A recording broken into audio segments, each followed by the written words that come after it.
Shalom. I'm Rabbi Davidovich, speaking to you on behalf of the webyeshiva.org, speaking to you from Efrat, Israel. Tonight, here in Israel, begins Yom Yerushalayim, Jerusalem Day, the day commemorating the unification, the reunification of the city of Jerusalem. After 2,000 years of praying for the restoration of Jerusalem, for return to Jerusalem, we are finally here. We were finally reunited as one city in 1967.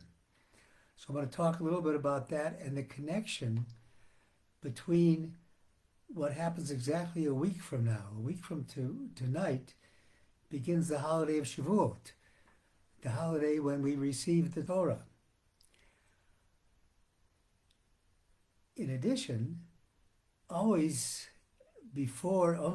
always before Shavuot, we read in the Torah the beginning of a new book of the Torah, Sefer Bamidbar, Parsha Bamidbar, the story of the Jews in the wilderness before they came into the land of Israel. And there's a connection between all of these things. And we're going to talk a little bit about this connection. First of all, the book of Bamidbar in English is called Numbers. And it's called Numbers because the very beginning of it begins by a census of the Jewish people.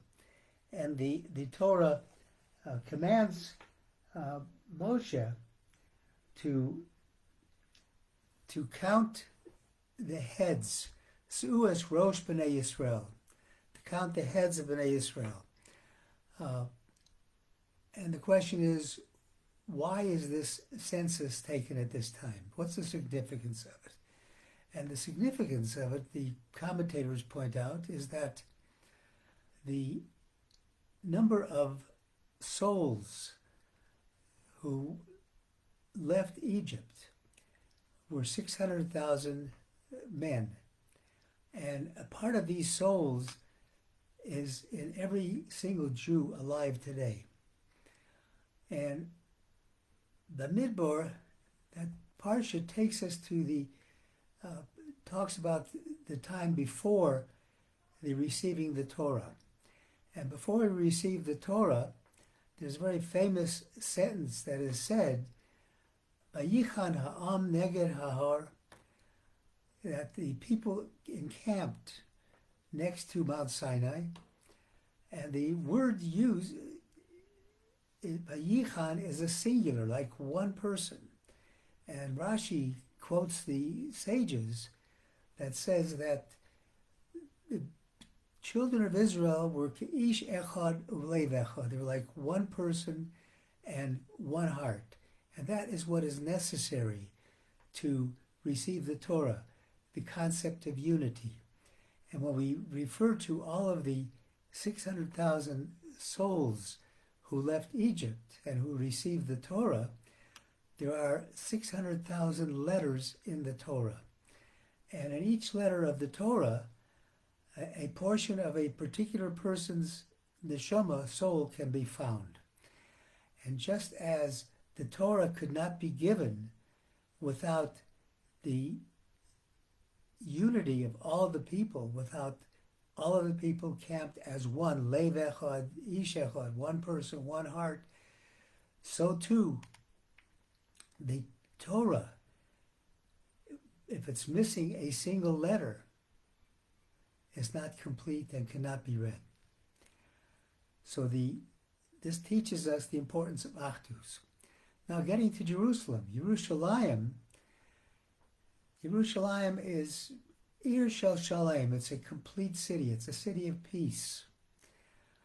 It's a city where God has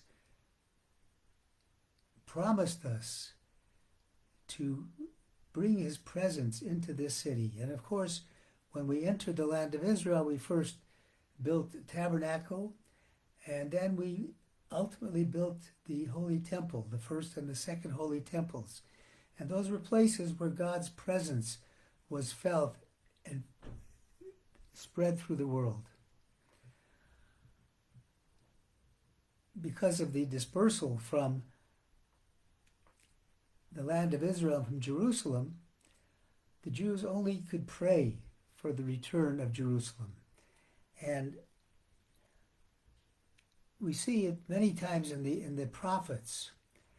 The prophets say, for example, in the book of Malachim of Kings 1, it says, "V'shavu elecha b'chol lavavam v'chol nafsham be'eretz oivehem." They turn back to you with all their heart and all their soul in the land of their enemies, wherever they are, wherever they happen to be, and they pray to you, derech artzam, in the direction of Jerusalem. Anybody outside of Israel asks, where is Jerusalem? Because the prayers of the Jewish people for 2,000 people were directed to Jerusalem, because that is the spiritual center of the world. And that's mentioned there. The prophet Isaiah says, "Simchu es Yerushalayim," rejoice with Jerusalem, "V'gilu ba kol ahaveha," and all should be glad with her.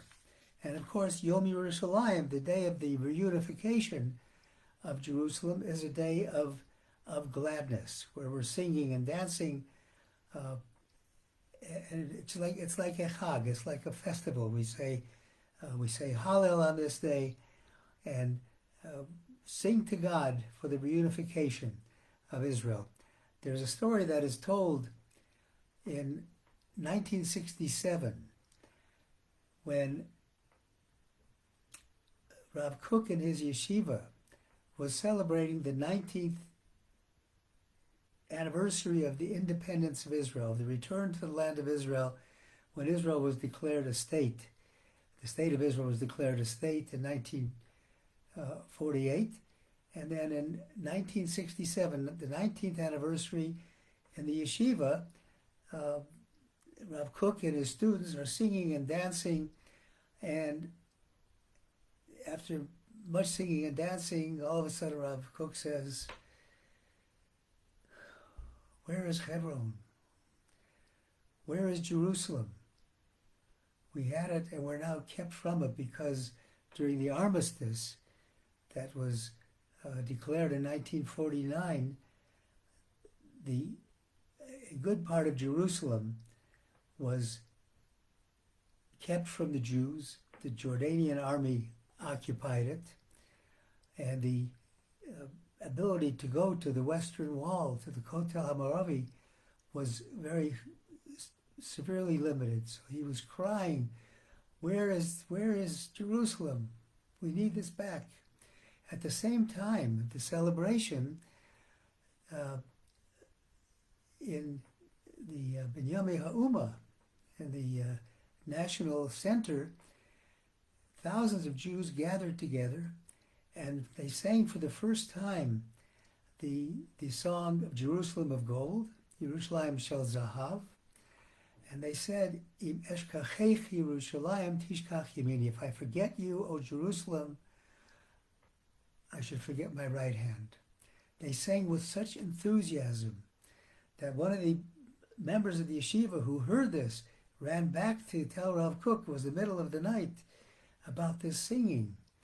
And Rav Kook said, if all of Israel would sing like that, we would have the Jerusalem of old returned to us. And in fact, at that very night, as they were singing this song, the command of Israel received word that the Egyptians were gathering their forces, were gathering with all the other Arab states to attack Israel. 3 weeks later, the Six-Day War, in June of 1967, through the miracles of God, we were able to retake Jerusalem. And that is why we celebrate Yom Yerushalayim, and it comes a week before Torah, telling us that we have to be united in Jerusalem with each other, one man, one heart, one thought to receive the Torah.